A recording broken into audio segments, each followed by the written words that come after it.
It's the stuff of nightmares. At 2:30 in the morning, during our watch below, they tumble us out. Every upper deck seaman is needed aft for some emergency.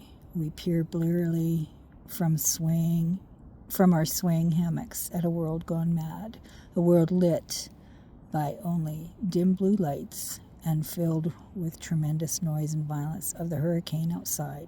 We step out into our stocking feet into the 6 inches of cold salt water that has flooded in over the forecycle door, combing are hurled against its stanchion as the ship crashes down into the trough.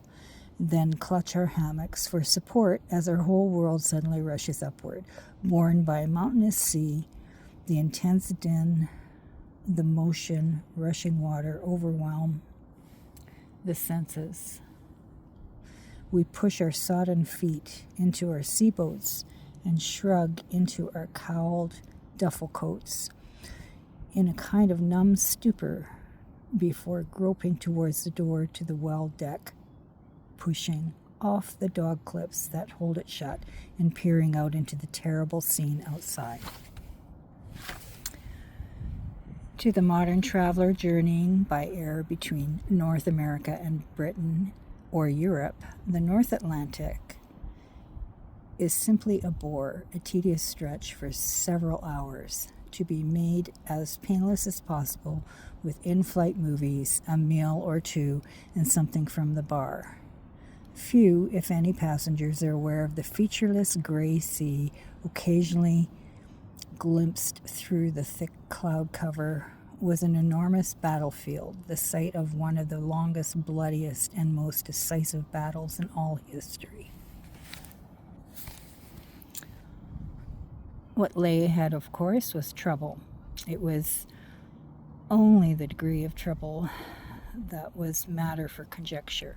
Trouble could vary from discomfort of an Atlantic gale and routine domestic disasters, collisions, breakdown, sickness, accidental death or injury, and even occasional suicide, to the all-out devastation wrought by hurricane or prolonged mauling by U-boats. Somewhere in between these extremes was the norm for most triangle runs, but for real trouble, you had to sail with a slow convoy out of Sydney, Cape Breton. There is a picture of what a convoy looks like. Here's another one of the dangers of being on the North Atlantic, was your ship would ice up when the waters went over the deck, so they had to madly try and chip away the ice so they didn't capsize. Here are the survivors of the Clayoquot. So when you hear about people surviving sinking ships, they are soaked in fuel oil.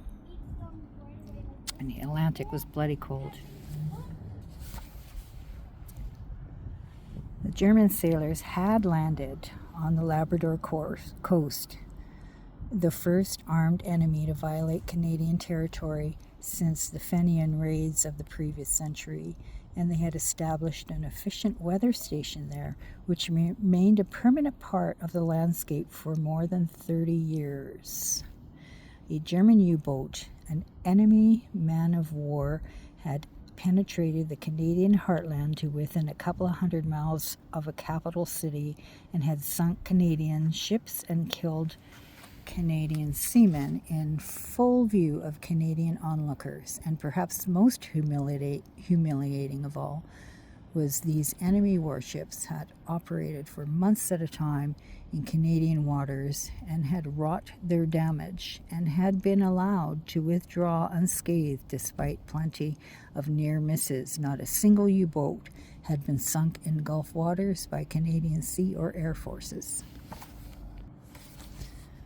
The real legacy of Canada's war at sea, especially of the Triangle Run, the Gulf War, and the Gulf meaning Gulf of St. Lawrence, and the endless patrols of home waters was an awareness of the country's vulnerability from the sea.